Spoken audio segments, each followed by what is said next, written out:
வணக்கம். நான் உங்கள் அன்பான சயின்டிபிக் வேதிக் அஸ்ட்ராலஜர் அஸ்ட்ரோரஞ்சி பேசுகிறேன். நல்லது நினைப்போம், நல்லதே நடக்கும். தொடர்ந்து நம்மளோட வீடியோஸ்லாம் பார்த்துட்டு இருப்பீங்க நம்புறோம். சயின்டிபிக் வேதிக் அஸ்ட்ராலஜி முறை, அதாவது அறிவியல் சார்ந்த ஜோதிட முறை எப்படி இருக்குன்னா, எந்தவித மூட நம்பிக்கைகளையும் போகாமல், பரிகாரத்துக்குள் போகாமல், உள்ளது உள்ளவாறு மிகைப்படுத்தாமல் பார்த்துட்டு இருக்கோம். எப்படி ஒளி தத்துவம், எப்படி கர்மா நம்மளோட வாழ்க்கை சம்பவங்களாக செயல்படுத்த உதவுகிறது அப்படிங்கிறத நம்ம துல்லியமா பார்த்துட்டு இருக்கோம். அந்த அடிப்படையில இந்த வீடியோல நம்ம பார்க்கறது மீனராசிக்காரர்களுக்கு தமிழ் புத்தாண்டு 2024 பலன்கள் எப்படி இருக்க போகிறதுங்கிறத பார்க்க போறோம். அதற்கு முன்னாடி நம்மளுடைய வீடியோஸ் சேனலை ஃபர்ஸ்ட் டைம் வரவங்களுக்கு கண்டிப்பாக சப்ஸ்கிரைப் பண்ணிக்கங்க, பெல் ஐக்கான் கிளிக் பண்ணுங்க, ஃப்ரெண்ட்ஸ் அண்ட் ரிலேட்டிவ்ஸ்க்கு ஷேர் பண்ணுங்க. இப்ப பாத்தீங்கன்னா மீனராசிக்காரர்களுக்கு 2024 தமிழ் புத்தாண்டு ஒரு நல்ல ஒரு மாற்றத்தை கொடுக்க இருக்குதா அப்படிங்கிறத பார்க்க போறோம். இப்ப பாத்தீங்கன்னா மீனராசி ராசிக்குள்ளேயே ராகுவும் 7ஆம் இடத்தில் கேதுவும் 12ஆம் இடத்தில் விரய சனியாக சனியும் நீடித்திருக்க போகிறார் இந்த 12 மாதங்கள். குரு பகவான் மட்டும் மே 1ஆம் தேதி, அதாவது தமிழ் புத்தாண்டு ஒரு 2 வாரங்களுக்கு அடுத்து 2ஆம் இடத்திலிருந்து 3ஆம் இடம் என்று சொல்லப்படுகிற பாவத்துக்கு மாறுகிறார் மீனராசிக்கு. அது எப்படி ஒரு தாக்கத்தை, எப்படிப்பட்ட ஒரு தாக்கத்தை கொடுக்க போகுதுன்னு பார்க்கும் பொழுது, 3ஆம் இடத்துக்கு மாறி 7ஆம் இடம் என்று சொல்லப்படுகிற பங்குதாரர்கள், கணவர் மனைவி ஸ்தானம், நண்பர்கள் ஸ்தானம் அப்படிங்கிற ஸ்தானத்தை குரு பார்க்கிறார். அதே சமயத்துல 9ஆம் பாவம் என்று சொல்லப்படுகிற பாக்கியஸ்தானத்தையும் பார்க்கிறார். 11ஆம் பாவம் என்று சொல்லப்படுகிற லாபஸ்தானம், பூர்த்தி ஸ்தானத்தையும் பார்க்கிறார். ஸோ இத்தகைய ஒரு பயிற்சி நல்ல ஒரு பலனை கொடுக்கக்கூடியதாக கண்டிப்பாக உண்டு. என்றால் குரு பாத்தீங்கன்னா இருக்கிற இடத்தோட பார்க்கிற இடத்துக்கு தான் அதிக பலன் கொடுப்பார். குரு பார்த்தால் கோடி நன்மைன்னு சொல்லுவாங்க. ஸோ எந்த இடத்த அவர் பார்க்கிறாரோ அந்த இடத்த கொஞ்சம் அதிகப்படுத்துவார், வலுப்படுத்துவார் என்பதுதான் உண்மை. அதான் ஜோதிடத்தோட அடிப்படை. ஸோ அப்படி இருக்கும் பொழுது அந்த ஒளி கிரகமாகிய குரு 7ஆம் இடம் என்று சொல்லப்படுகிற கணவர் மனைவி ஸ்தானம், பங்குதாரர் ஸ்தானம், கஸ்டமர்ஸ், கிளையன்ட்ஸ், நண்பர்கள் என்று சொல்லப்படுகிற நம்ம அன்றாட வாழ்க்கையில யாரை சந்திக்கிறோமோ அந்த பாவத்தில் கேதுங்கிற ஒரு பாவகிரகம் இருந்து இதுவரைக்கும் கொஞ்சம் பிரச்சனைகளும் பிளவுகளும் கொடுத்துட்டு இருந்த ஒரு டைம் காலகட்டத்திலிருந்து குரு பார்த்ததுனால் ஒரு நல்ல நன்மை பயக்கக்கூடிய விஷயங்கள் உண்டு. அது முதல் பாயிண்ட் நீங்க தெரிஞ்சுக்கணும்.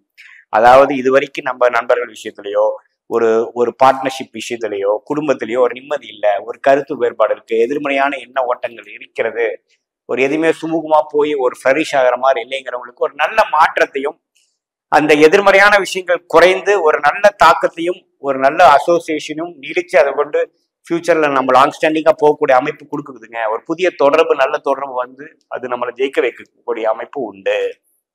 அதே சமயத்துல நம்மளுடைய பாக்கியம், நம்மளுடைய பூர்வ புண்ணியம், அது மாதிரி நம்மளுடைய அப்பாஸ்தானம் என்று சொல்லப்படுகிற 9ஆம் வீடு இருக்கு இல்லைங்களா, அதுலயும் பார்த்து அப்பா தகப்பனார் விஷயத்தினாலும் அவங்க மூலமா வரக்கூடிய சொத்து விஷயத்திலையும் நல்ல ஒரு மாற்றத்தையும், இது வரைக்கும் தடைகள் இருந்ததுல ஒரு நல்ல மாற்றத்தை கொடுத்து தடைகளை நீங்கி கொடுக்கக்கூடிய அமைப்பு கண்டிப்பாக 9ஆம் பாவத்தை குரு பார்ப்பதனாலையும் வருதுங்க.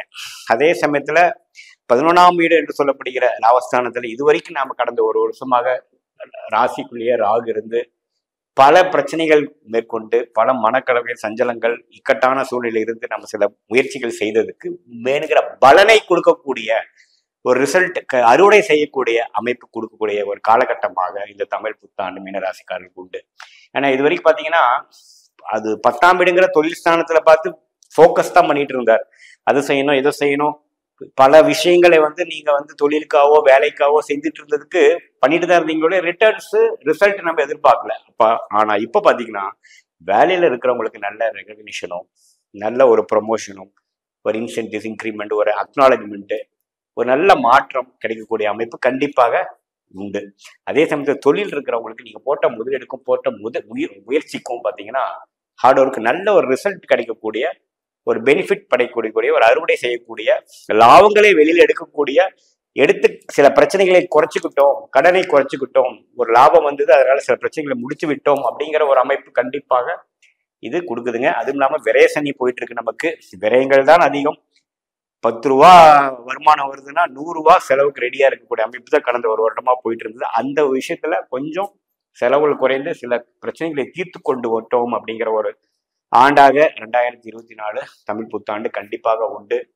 அதே சமயத்துல ராகு ராசிக்குள்ள இருக்கிறது பாத்தீங்கன்னா ஒண்ணுமே சில முயற்சிகளும், சில ஒரு எதிர்மறையான சில சஞ்சனங்களும் உள்ள ஒரு தருணமாக தான் இருக்கும்.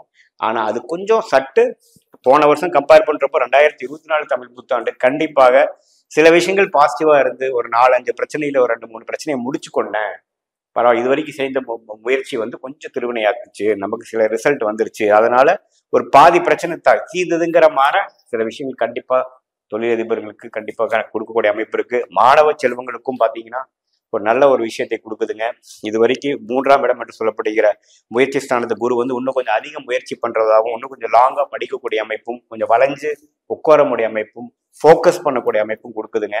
எப்பவுமே பார்த்தீங்கன்னா அந்த 3ஆம் இடத்துல குரு வரும் பொழுது ஒரு விதமான ஒரு நல்ல முயற்சியும் அந்த தாக்கத்தையும் கொடுக்கக்கூடிய இது கண்டிப்பாக படிக்கிறவங்களுக்கு கொடுக்கும். மெமரி பவர் இன்க்ரீஸ் பண்ணும். ஸோ எக்ஸாம் பண்ணுற டைமில் பார்த்தீங்கன்னா ஓரளவுக்கு நல்லாவே நம்ம படித்த அளவுக்கு எழுதி மார்க் பண்ணக்கூடிய அமைப்பு கடைசியாக வந்தாலும் தப்பு இல்லாமல் வரக்கூடிய அமைப்பு உண்டு. அதுக்கப்புறம் கொஞ்சம் படிப்பு மேல் படிப்பு விஷயத்துக்காக ஒரு நல்ல ஒரு செலக்ட் பண்ணி உங்களுக்கு என்ன விஷயங்கள் பிடிக்குமோ அதையே செலக்ட் பண்ணக்கூடிய அமைப்பும் கண்டிப்பாக உண்டு. ஏன்னா 11ஆம் பாவத்து குரு பார்ப்பது ஒரு நல்ல விஷயமா இருக்குதுங்க. குறிப்பாக வந்து குரு தசையே உங்களுக்கு நடக்குமாயி நான் சொன்ன பலன்கள்லாம் உனக்கு தூக்கலாவே நடக்கக்கூடிய அமைப்புகள் உண்டு.